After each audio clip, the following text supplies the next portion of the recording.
Welcome back to another SuperCoach video with me, JD. You're joining me for a midweek reflection on trades, given there's a lot that's happened. Doherty Day. We'll touch on these Witts as well, actually. We'll talk on these. And I think also talk about strategy going forward. Often with the week review videos, it's just off the cuff, what I've kind of thought about as the weekends progress. But you talk to people throughout the week, you listen and read comments in YouTube and kind of reflect on where you're going and how you can actually get an edge. And I think I've got enough this week that's actually worth updating with what I was thinking. And the reason why is, so after the trade video I did for the week, I then mucked around some more and posted this one on Twitter, which got a lot of traction. A lot of people saying, yes, you should do this. Yes, you should do this. Now, this is obviously before the Doherty news came out, so it would be Doherty instead of Ridley anyway. But I actually think this is a really bad trade, and at least for where I am in my position, and I'll explain why. It sounds weird to call this a bad trade, but I think it is. I definitely had some reflections with where things are at, and I want to talk through those mainly maybe as a bit of a sounding board for those that are into the game, think about the strategy. What do you think about this stuff? Do you feel like I'm onto something or not? Because where I've got to look for edges to get my way back into contention. And I was reflecting on where this team is versus, where it was last year, previous years, and trying to figure out what I can learn and what I can use. And so my first kind of takeout when reflecting was, I think that the cash generation this year has been worse than last year by a fair bit. So we haven't got as many cheap keepers as what we did last year. So last year we had Witts, Brody, Cripps, Hewitt, Cogs, even Neil to a certain extent was fairly discounted. So that's, 5, maybe 6. And I think a lot of people ended up having somewhere between 4 and 6 of those in their teams by about this point. As of this year, it seems like there's maybe 2 in Sheasel and Zeeble. And if you're holding Day, then I guess Day is probably the only other one that I think might make that list at the moment. So 2, maybe 3, and obviously one of those 3 is going to be out for 2 weeks, maybe 1. As of recording, the tribunal hasn't happened yet, so whether they can get that reduced still to be seen. I think they will get it reduced to 1, but interesting precedent if it gets 2. I think they do need to be harsher with this stuff. It just feels weird that they picked out that specific tackle. So anyway, I'm getting lost in a side train here. So yeah, I think the cash generation's worse. So for one, we haven't got as many cheap keepers, which is a big deal. And then secondly, the rookies don't feel like they've been as good. So for some comparisons here, Rochelle and Chandler kind of match up decently with scoring and price over the first couple of rounds. Day cost from last year with Sheasel from this year. Sheasel's actually outperforming that, but also some comparisons there. Horn Francis and Ashcroft were tracking about the same through these 4 rounds. Hinge and maybe McKenna is a good match. I think McKenna is probably doing slightly better than a Hinge, and Jimby is doing better than a Paddy McCartan. So maybe a little bit of a nod to this year over a couple of those. But I still haven't mentioned Hayes and Nick Martin, who were 2 of the biggest cash generators for us. Started at 102k, made a lot of money very quickly. Sam DeConning, it was a very good bench option as well. And it just doesn't seem like we've got that in our teams this year. It feels like it's much worse. So yeah, that's point 1. Cash generation doesn't seem to be as good. Secondly, the scoring hasn't been as good this year. So last year in this round, I had roughly 9,100 points, was ranked around, just in the top 8k. This year I'm 21.5k, so much worse on rank, and I've got about 600-700 points less. But for reference, that same score I had at this round last year would have had me in the top 10 overall this year. So yeah, I think the scoring, this ties in with the price stuff as well, right? How many cheap premiums and how many good rookies do you get in your team, and how well your primos are going. But yeah, it just feels like this year, all of that is down compared to last year. So it's kind of reflection 1. Reflection 1 and 2. So it's cash generation is good, scoring is down compared to last year through this many rounds. But this can, of course, change. The third reflection is I don't think we've got any good downgrades for next week. So Dill Williams, who debuted for Port, is the one gamer that people will look at. But Who did they have?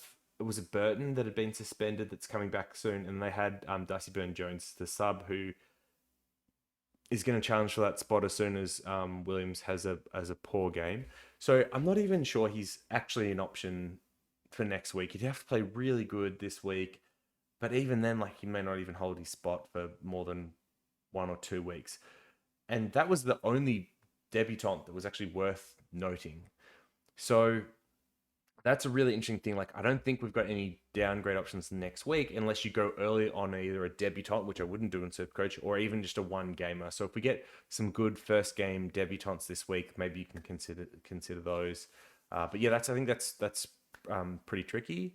And as a result, I don't think using your boost next week is going to be useful. The most interesting situation I can kind of see is like, say you've got Setterfield, Warple, and like those two should roughly be the same price next week. That's not going to let me activate my trade there. Boost. Okay, hold on. So say you've got Setterfield, you've got Warple, they're roughly the same price, and then you say McKenna, who would be more like 300k, but he's roughly going to be around that. I've got 100k in the bank, so it's more like you'll have like 1.1k ish once you take the 100k I've got out of the bank and then add in some extra money on Gimby. And so maybe if Day gets down to 1 week, you could do something like this. Day, you could get in Cornelio, who I've already got my team. I can just find like a 500k option, and then let's say we're going early on 123k rookie. Let's say, I don't know, that Will Gould's really good for whatever reason, and everyone is going gaga for Gould. It doesn't even look like he's going to get named. Wait, what if Wagner or Warner? One of those two. So let's assume Warner plays really well. He looks like his brother of old. So once again, we've got about 100k less on this. And so what does that give you? Like 500k that you can kind of upgrade to. So it might be a cogs if you've got a little bit of money in the bank. I mean, Tim Kelly will be too expensive next week. Sarong will be too expensive. So really, the point I'm trying to make here is like, if you use a boost next week, just like, yeah, you probably can't go 2 down 1 up because you're gonna have to go early on 2 rookies. Like, so you'd have to go early on like Warner and Wagner, and this is problematic because they might not last past their bubble game. And secondly, it also means the week after you're still in the same problem where you don't have any debutants to the also any 2 games on the bubble to go after. You have to go early on more rookies, and that's a cycle you don't want to get into. So I think like 2 down 1 up is very unlikely, which makes your boost less valuable. And then the only other situation where it ends up being worthwhile is where you trade out like 2 mid prices and a top price rookie. You get in Will Day at 450, or maybe like Cozzy Pickett if Cozzy Pickett has another really good game. And then you have to get someone really cheap. And like, I think it's Cogs is probably going to be the only option next week around that price point. And that probably just doesn't appeal to many people. Like, there's not too many people that want to bring in Cogs. So anyway, this is observation 4, is that I just don't think the boost is going to be that useful next week for many teams, unless of course there's an injury and then you can trade around the injury and facilitate some of this other stuff. Or if you wanted to like trade out an underperforming like primo pick, like a Ridley, maybe you could, but I just don't think it's worth it at this time of the year. You want to be getting off rookies. You don't want to be getting off these types. So anyway, so like, what are the implications of this? Like one, I think if you hold cash this week, you might be able to do that Warple, Setterfield, Ginby or Ashcroft or McKenzie type trade to actually get in 2 decentish primos or like a cheaper primo and a good primo next week. And so I would be, if you weren't going to do any trades this week and you were going to pass on JVR and Samson Ryan, I would actually consider figuring out, is there someone you can downgrade to free up cash next week that may let you boost and get ahead of the competition? So that's like thought 1. And just given that there's a general lack of rookies, we may not be able to downgrade. Doing that now, I think, probably makes sense. And then getting out of mid prices whose cash gen is stalled also starts to make sense now. So Setterfield, Warple, they could of course restart it. That's the risk you take. But it does seem to make sense just given the lack of rookies and cash generation that we've got elsewhere. So for example, if I go Setterfield and Warple, or like let's just say Warple out for me. I'm in a little bit of a fortunate situation because I've got Chandler on the bench. So like, Chandler isn't a bad replacement in doing this. Not everyone else is in the same position. But yeah, getting someone like Ryan, and I'll talk about which rookie and why. But like, yeah, I just think doing something like this makes sense. Not only because you got the cash next week to do trades, but also it means next week I'm earning money off Ryan or JVR, where Warple is probably staying roughly the same price. His break even's around 80, so he's got to have a really good game with day out for that to like keep going. I mean, he's got a poor score in here, so this will fix a little bit anyway, and he'll start to get going. But yep. And then I think the last implication of this is, and it comes back to this tweet, is I just don't think you can go Dawson or Oliver. If you're in my situation, I've already given up so many points to people that have them. So trading to Oliver does what? He's priced at roughly 135. I don't think he averages 135 from here. If he does, I'm like dunzo. But yeah, so like I'd be overpaying for him, and why would I overpay for him when it already looks like we're not going to have enough cash, or the cash generation isn't as good? There's no short-term rookies to downgrade to. I actually need to find value pretty heavily, and I think Dawson's the same boat. So Dawson's priced at roughly 118, and that's maybe he goes 120. He's a little bit underpriced still from here, but you've got guys like Stewart that are priced close to like a 108, 109. And do I really think that Dawson outdoes them by 10 points from here to the end of the year? Probably not. Do I think, for example, that Oliver outscores Miller by more than 15 points a game from here to the end of the year? Probably not. And even if they did, like they actually did do that, you're just getting fair value. But you're putting all that value into one player now, rather than me being able to spread it out and actually get rookies off the field in future weeks. So hopefully that made sense. It's a long like stream of conscious here for like what I think is kind of going on in a macro lens and how it plays out. But I guess putting it into practice for me, like what am I actually going to do, especially with Doherty, and we'll talk about Doherty and we'll talk about Witts as well, because I think English is the same boat. Like he's now priced 124, 125-ish.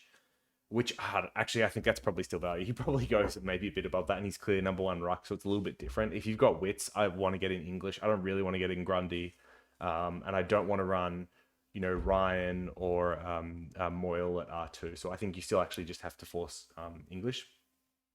But yeah, for someone like Doherty, what does it mean? And people listening to that will hear like, oh, you should go for the cheap option then, like a Redman, or I don't know, like a Rioli or a Baker. Or even a Haynes. Haynes is probably the most interesting of the genuinely cheap ones. But I think this is all wrong, because you still want to aim for guys that are going to be top 6 or thereabout and a value. And who do I have as my top 6 defenders at the moment? It's probably Dacos. It's Dawson. Well, not probably. So Dacos and Dawson, I think, are number 1 and number 2. And if you don't have Dacos, that is still my number 1 trade target for Doherty. I think he's been my number 1 trade target every week so far, would still be there. So I think it's Dacos, Dawson. It's then probably Stewart, Sinclair, Sicily. Stewart, Sinclair, Sicily. So 5 or 6 from last year. And then at 6th, there's a ton that it could be. It could be Doherty still when he comes back. It could be Will Day. It could be Adam Sard. It could be a Redman, I guess. I don't think it's any of the Dogs players. And there's no one else really, I think, worth talking about. So what do we do? What do we do? For me, it is looking at these guys. Who do I think is best value? And I think it's Stewart. I think it's Stewart. As much as I want Dawson, and he's my boy, and I hate not having him, I think the cash is valuable enough with poor rookies that have to seek the value, and that is Stewart. So done. Trade 1 done. Fixing Doherty. I think so. Dacos, Stewart are probably my top 2 options, just because the value's there. Then I maybe go to Dawson if you've already got those 2. All right. Then, following my advice, next step down. Cash generation is going to be bad next week. I should try and make some cash this week to get this moving. And given that I've got Chandler on my bench, fielding him and getting rid of Warple when their average has been about the same seems like a pretty smart move. Warple's not making any more money. I could get in a rookie that does. I can field Chandler, who I've been benching, and he can now start getting points for me. So Then who do I get here out of Ryan or Van Ruin is the question here. And I've been thinking about this all week as well. Obviously, talked to Eno and George and stuff. And with Van Ruin, I was already a little bit sketched out about his job security, but the talk is now that Gawn is 1 to 2 weeks away. And so what happens? They've got Ben Brown to come back. They've got McDonald who's found form, and they're using Petty. Now, I think what most likely happens is Petty goes back. Maybe this is wrong. I'm not a close D's watcher. But Petty goes back. Ben Brown comes in. They play Brown, McDonald, JVR. JVR does the relief rucking a little bit. And then in 1 to 2 weeks, when Gawn comes back, one of those tools is going to get dropped. It's probably going to be the one that is performing the worst. And so it's a little bit of a roulette for, is that Van Ruin? Is it one of the other two? I'm not sure how much they rate Van Ruin's game so far and how much they want to continue to develop him in the twos versus just play him now. But I think what is likely is that they play the hot hand a little bit in the forward. It's what we've seen in the past in their forward line. And so if he has a few weeks where he's down, he might do then a few weeks in the twos. I think he's going to get games throughout the year. But is he going to play 20 games straight from here? I doubt it. Will he play more like 10 to 15 range with, some weeks in, some weeks out? I think that's probably more likely. And the risk with that is if he gets dropped sooner rather than later, his cash gen stalls. He might be at like 200k, which is an awkward player to trade out. Like look at Davey this week, who potentially may be rested, but like, do you really want to trade him out for 70k? Not ideally. And so that gets into a really tricky situation. On the other hand, like Ryan is already 34k more expensive. Is that right? Oh, like 32.6k more expensive. And his break even's not nearly as good. So he's not going to be making money this week, or at least as much money as JVR will by running out in the field. But I think his job security is a little bit better, which is tick one. And then secondly, he may be playing ruck time. Now, it's really interesting because I think a lot of Tigers faithful think that Miller's going to come in and play number one ruck and Ryan will play number two, or relief, which is what he's been doing so far. He was relief rucking on the weekend. And I was impressed with his relief ruck work. I thought he did a good job. And this somewhat lines up with what Hardwick was talking about in his press conference a week or two ago, where this is before any of the Nank stuff, but they said they really see him developing as a key forward rather than as a ruck. And I feel like he's not the type to go back on that just because of injury. So I think they may try Miller over Ryan as the number one ruck. But I would be surprised if Ryan got less than 30 to 40%. I don't think they would play Miller as a Nank type 80%, 90% ruck and then have Ryan 10 to 20%. I think they more balance it up with what you've seen with like a Collingwood, with like a Cox Cameron type, or when North was running like Cherry and Goldie. So I think that's more what they'll do to kind of rotate them through, rest them up, given that they're both not seasoned, experienced ruckmen. And looking at Ryan's stats from last year in the VFL, when he had something like, I think it was when he had over 20 ruck hitouts a game, he averaged like 100 fantasy. Even if you include the games where he had less than that, it was still like a good average, like into the 80s. But this is really good. And if he's getting hit out to advantages as well, that translates to SuperCoach scoring. So I think Ryan has, one, got the job security over JVR, two, has a better role. But he comes at a more expensive price and he's going to be slower to initially make money. So those are the kind of the cons of Ryan. Especially when I'm talking about how important like money is. So this is like, do you take Ryan and kind of like bet for the longer term, or do you take JVR and just hope that he, holds his spot? Is I think what you have to weigh up here. The other thing that's nice about Ryan, and it's why I think I'm personally going to take him, is that it does mean that I can have ruck cover because I don't have a Radigalia like others do. And it also means I can start to muck around with maybe loopholing in this forward line. So I can put the emergency on Chandler, see how he goes, and then swap over to Green if Chandler scores poor for whatever reason. Ryan will be locked out by that point. But yeah, I can do that. So that's point two.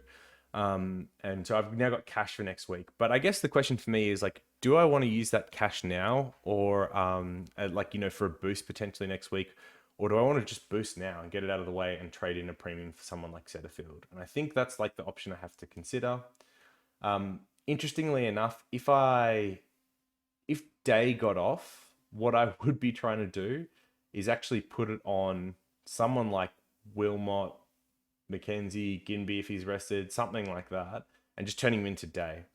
Because for me to come back, I need to find value and I need to start getting rookies off the field, and that's how I'm going to make up the points. It's not going to be trading in Oliver and Dawson. It just costs too much. It's going to be finding this value, getting rookies off the field, and hoping I can come back through that that way.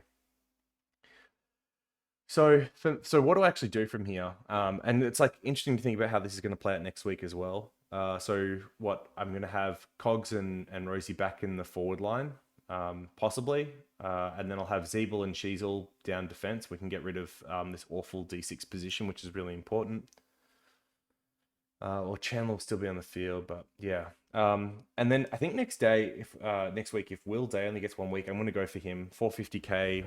It looks like he should be a potential keeper. I think I'm going to take the risk on that. Helps me a little bit with like, we don't really have good rookies that have reached top price, and the downgrade options may not be so good. But for this week, I still want to do another upgrade now to start getting like fixing my team. And I think Setterfield is going to be the one that goes. So even if I could afford, by the way, Oliver, I think I just wouldn't. I just think he's priced too high for me to make this worthwhile. So who do I actually want to go for? I think Miller is really interesting, and if you could guarantee that Aish wouldn't tag him, he's probably my number one trade target this week in the midfield. Outside of that, just like an abusive X, I keep running back, but I really want to go Josh Kelly again. So that's probably another one that I'd be looking at as well, which is like Kelly. I think they're probably just the two best value options in the midfield at the moment. Cripps, I would probably avoid just because Walsh is coming back and he scored poor when everyone is back in the Carlton midfield. Is there anyone else that's actually worth going to? But yeah, so it's either Kelly and I keep 100k for next week, or it's potentially Miller and I still keep a good amount for next week, 64k for next week.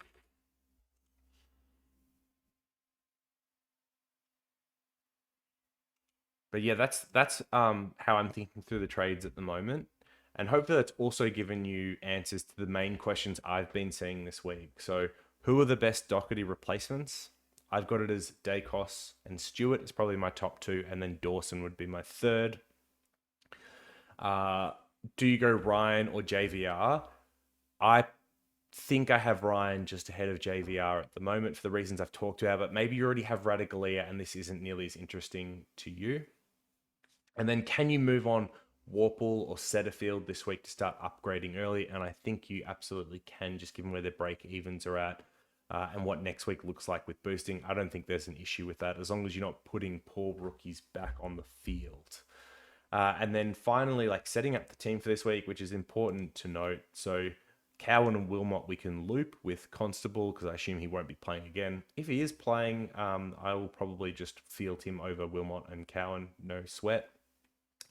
We may be in the unfortunate situation where Ginby gets rested and we have to play both of these two anyway, so keep an eye on that.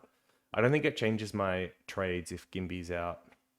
It would if Ginby was out and Day was playing, I'd probably do Ginby to Day rather than Setterfield to Miller. But yep. So that's one. And then in the midfield, I've got Hollands once again, who I can set the emergency on here with Chandler here. And then depending on what happens, can I? I can't. I was hoping. Wait, can I? No, I'd need like Davis on this to do like the extra funky stuff because I can't get like Mad into the midfield. That's okay. So like these two will be looped, and then Hollands is just a straight E. I don't think anything happens with that. And then Ryan, and then vice captain. I already talked through this a little bit on the podcast with the boys, but for me anyway, I think it's hard to go past English against Lysette.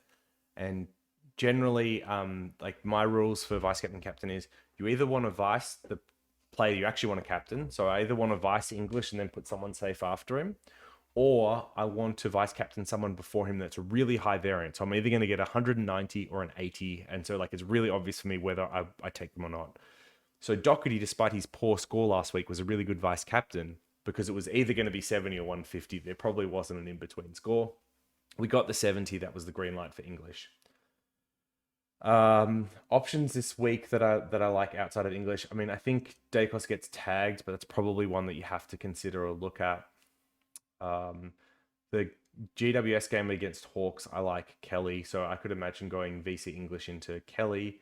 Otherwise, Freo's been pretty poor, so I could do something like Miller into English if I go Miller. And just see what, and like, if he gets tagged, this is kind of like the perfect thing, because if he gets tagged out of that game, he's going to drop a low score, which means I probably shouldn't have traded him in. That's bad. But it means I'll be able to get a good English, like it'll be a really easy English captain afterwards. And I think that's kind of everything for the week. Hopefully you found this useful, like this kind of trainer consciousness on what happens and where I go to from here. But yeah, I'm definitely putting an eye towards trades next week, because something like combining like Mackenzie and Wilmot gets you, like I'm just picking two. I don't know why it would be these two. I'm just picking two. Maybe they've got an extra 30K on what they're priced at now. So you end up with 500-ish K next week. Plus I've got the 64K. So I've got like 564K. Can I get Will Day and a rookie? Like this is pretty tight. So because I've traded most of my mid prices outside of Hopper, I think I'm going to be looking at Day as a discount option next week. This is all predicated on, of course, him getting just 1 week. And then I'm hoping that doing so will let everyone else fatten up a little bit. And then the week after, I can start upgrading in a little bit more earnest. And hopefully we get some good debutants this week. So in 2 weeks, then I actually have some downgrade options. But yeah, that's the team. Those are the trades I'm thinking with. It's no longer these ones if you saw my Twitter. If you don't follow me, it's just @JacksonDavy. I mainly post memes at this point in the year more than actual SuperCoach content. That's like preseason. I tend to post stats, and then during the year I just meme a bit. But yeah, hopefully you found this useful. If you do have any other questions on the stuff I've talked about, disagreement, stuff you think I'm wrong about, please let me know. Otherwise, I'll see you in the next one.